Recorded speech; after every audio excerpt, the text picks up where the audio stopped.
Hola, ¿qué tal? Vamos a continuar con el curso de teoría electromagnética. En esta ocasión vamos a ver algo muy importante que está relacionado con el trabajo y la energía almacenada en el campo eléctrico. Bueno, ¿cómo es la historia que tenemos? Bueno, tenemos una expresión para calcular el potencial. Para este potencial tenemos una fórmula integral que nos dice que el potencial como función de la posición va a ser igual a una cierta constante de la integral sobre la densidad de carga que depende del que va a ser la fuente, escalada sobre la distancia relativa entre los dos puntos, integramos con respecto al volumen y te quedaría el volumen. Haciendo esta integral podríamos calcular el campo, el potencial eléctrico. También tenemos una forma diferencial que establece que el laplaciano del potencial es igual a menos la densidad de carga sobre epsilon sub 0. Resolvemos esta ecuación diferencial y obtenemos el potencial. Este potencial entonces lo podemos sustituir para encontrar el campo eléctrico con la relación de que el campo eléctrico es igual a menos el gradiente de este potencial. Y una vez que tenemos el campo eléctrico, con ello entonces multiplicando por una carga Q, podemos encontrar la fuerza que existe entre dos partículas cargadas. Digamos que esa es la línea secuencial del proceso que llevamos hasta ahorita. Y la ventaja de que calculemos el potencial eléctrico es que esta integral que resulta aquí, su definición es mucho más fácil de calcular. Es una integral sobre un campo escalar. Entonces nada más hay que hacer una integral de volumen y obtendríamos el campo. O resolver esta ecuación diferencial, la ecuación de Poisson, ¿ok? Y eso pues ya justifica tener el potencial. Sin embargo, el potencial por sí mismo va a ser importante para ver por qué este potencial es importante y no solamente una cuestión de cálculo. Vamos a calcular el trabajo, ¿no?, de mover una carga arbitraria en un campo. Entonces hagamos eso. Supongamos que tenemos un campo eléctrico, ¿no?, con estas líneas de dirección arbitrarias. Solamente las pongo para un efecto de ilustración, pero puede ser cualquiera, ¿okay? Tenemos este campo eléctrico generado por alguna distribución que de momento no nos interesa, ¿no? En el espacio hay una cierta carga y esta carga genera este campo eléctrico externo generado por unas cargas. Muy bien. Y vamos a hacernos la pregunta de, vamos a tener un punto por aquí al cual vamos a llamar el punto B, y vamos a tener acá un punto A, y queremos mover una carga desde el punto A hasta el punto B a lo largo de cierta trayectoria, ¿ok? Cierto camino arbitrario, ¿no? Yo pongo este, pero podría ser cualquier otro camino. Entonces queremos preguntar cuál es el trabajo que realiza un agente externo para mover una carga desde el punto A hasta el punto B a lo largo de la trayectoria seguida por la línea amarilla en un campo eléctrico externo, ¿okay? Entonces, ¿cómo hacemos eso? Bueno, tomamos la definición. En este caso es la definición que viene de mecánica del trabajo. ¿Qué nos dice la mecánica clásica acerca del trabajo? Pues que el trabajo es igual al negativo de la integral de línea del punto A al punto B de lo que te dé en este caso la fuerza, que va a depender de R', que es los puntos en los cuales se va a estar evaluando, y hacemos el producto punto por un D de R'. ¿Okay? Y eso es básicamente la definición de una integral de línea, donde tenemos que tener como ingrediente la fuerza, la hacemos producto punto por el diferencial de dr, donde está la información de la trayectoria, y eso nos daría el trabajo. Pero la fuerza la podemos calcular en el caso del campo eléctrico, porque físicamente pues nada más es Q por el campo, ¿ok? Entonces si hacemos esa sustitución, esto te quedaría menos la integral de Q por el campo de R, y hacemos el producto punto con respecto a R', y desde el punto A hasta el punto B. La carga es una no puntual, por lo tanto la podemos sacar, y entonces esto te quedaría menos la carga, la definición de A a B de lo que sea el campo, que depende de la posición, punto por un diferencial de posición. ¿Okay? Y además el campo lo podemos relacionar con el campo eléctrico como el gradiente. Entonces si hacemos la sustitución como menos el gradiente, este menos con este menos de la definición se va a cancelar y entonces eso te va a quedar que te va a generar la carga, el menos con el menos te va a cancelar y te va a quedar la integral de a b de lo que sea el gradiente del potencial. Lo haces producto punto por el diferencial de dr. El gradiente lo podemos poner, por ejemplo, en coordenadas cartesianas y esa operación gradiente la vamos a poner como la derivada con respecto de x de phi en la dirección de x más la derivada de phi con respecto de y en y más la derivada de el potencial con respecto de z en z unitaria. Eso es lo que estoy aplicando, ¿no?, para la definición del gradiente de phi. Y el diferencial de dr también lo podemos poner, en este caso en coordenadas cartesianas, te quedaría de dx en x, así que en unitario, más de dy en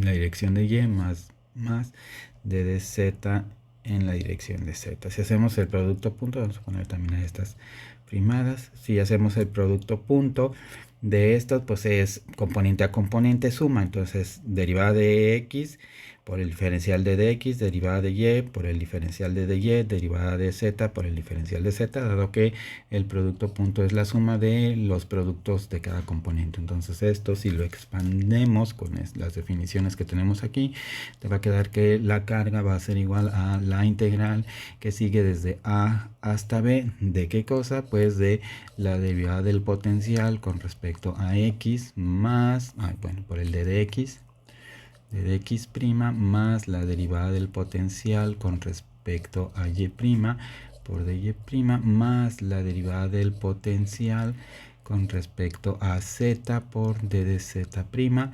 Cerramos. Y entonces eso nos generaría el trabajo, pero ahora noten que esto que está aquí, ¿no? Sabemos que la función phi va a ser una función que depende de x, de y y de z. Entonces es una función que vive en el espacio de 3 dimensiones. Si nosotros calculamos el diferencial, y este es el diferencial total de esta función, pues tenemos que ver cómo varía en x, cómo varía en y y cómo varía en z, porque tenemos un pequeño diferencial en todo el espacio. Entonces tenemos 3 coordenadas y por las definiciones que sabemos de cálculo, ¿no?, sabemos que el diferencial total lo podemos poner como la derivada de phi con respecto de x por cuánto se está moviendo en esa dirección, más el cambio que tenga la función en la dirección de y por cuánto se mueve en y, más el cambio que tenga la función con respecto a la variable z, en este caso, que es la última, por el cambio en la dirección z. Y entonces esto que está aquí es exactamente lo que está de este lado, son la misma cantidad, por lo tanto podemos hacer la sustitución y eso lo podemos poner como la integral de lo que te dé a b del diferencial de la función. El diferencial total de la función. Y entonces esto lo podemos simplificar porque noten que aquí tengo una función phi en este caso, pero esta phi la estoy diferenciando, pero luego la estoy integrando. Entonces, como el operador de derivada y el operador de integral son operadores inversos, pues esto básicamente me dice que esto es q de lo que me quede la función phi evaluada en el punto r igual a b, menos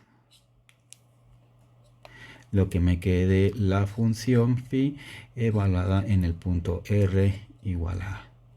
Y cerramos. Voy a quitar el vector para indicar que esto ya es nada más la pura distancia. ¿Okay?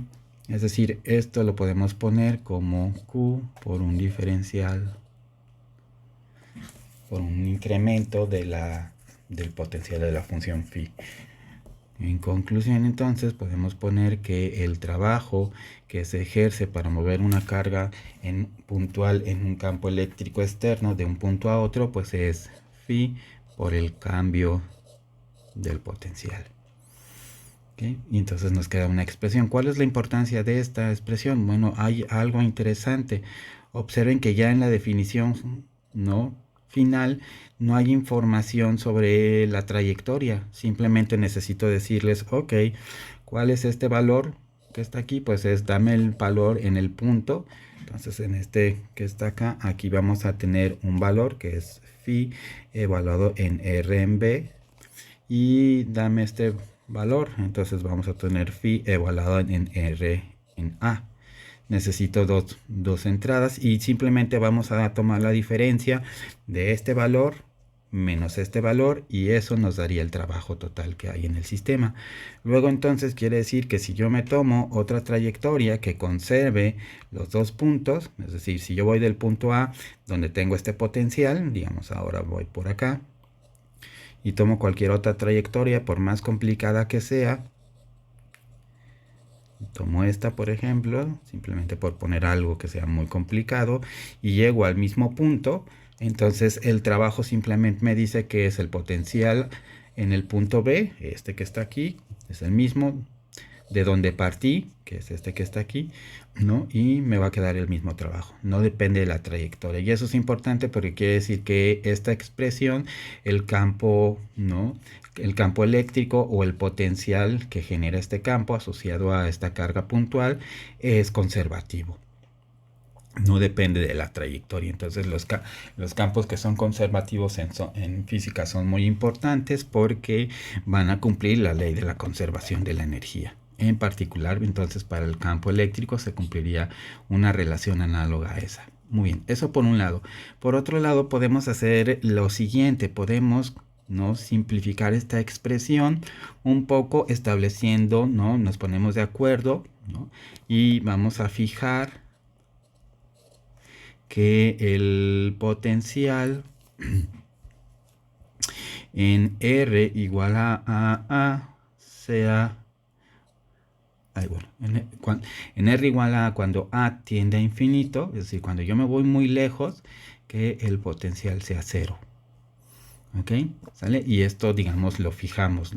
Es una arbitrariedad para poder simplificar eso. Si hacemos eso, entonces noten que aquí, en este caso, haciendo R igual a 0, R teniendo infinito, pues este potencial se va a hacer 0 y me quedaría que en ese caso el trabajo, ¿no?, sería Q por el potencial en R. Ya no necesito ponerle la etiqueta B porque pues es el punto final, asumo que es donde quiero llegar y entonces simplemente es Q por el potencial y eso te da trabajo. Pero esta definición no es universal, depende de que se cumpla esta expresión que está acá, ¿no? Que pensemos que en infinito el potencial converge, ¿no?, y en infinito sea igual a 0. ¿Hay potenciales que cumplen esto? Sí, la mayoría de los potenciales que vamos a estar trabajando cumplen esto, sin embargo no es universal. Va a haber algunos potenciales que no tienen esta propiedad y entonces en esos potenciales esta definición no es válida. Hay que utilizar esta que está acá. ¿Okay? Eso no va a ser importante más adelante. ¿Cómo sé qué potenciales en términos generales cumplen esta definición?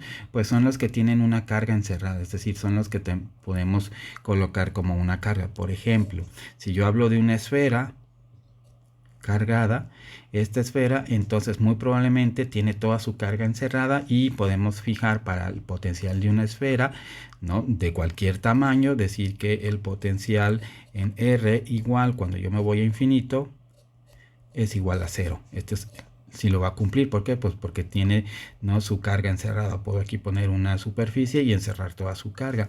Un alambre, por ejemplo, un alambre, si este alambre lo hacemos infinito, es decir, un alambre muy largo, entonces este no podemos encerrarlo, su carga, no podemos encerrarlo en una superficie, cualquier arbitraria. Entonces en este caso el potencial cuando RA tenga a infinito va a ser distinto de 0. y entonces aquí vamos a tener problemas o vamos a tener que considerar que el trabajo, la definición del trabajo no es aplicable con esta expresión, mientras que cuando la carga puede estar localizada, encerrada en una región del espacio, el trabajo queda con esta expresión. Muy bien, con eso cerramos la sesión de hoy. Hasta la próxima.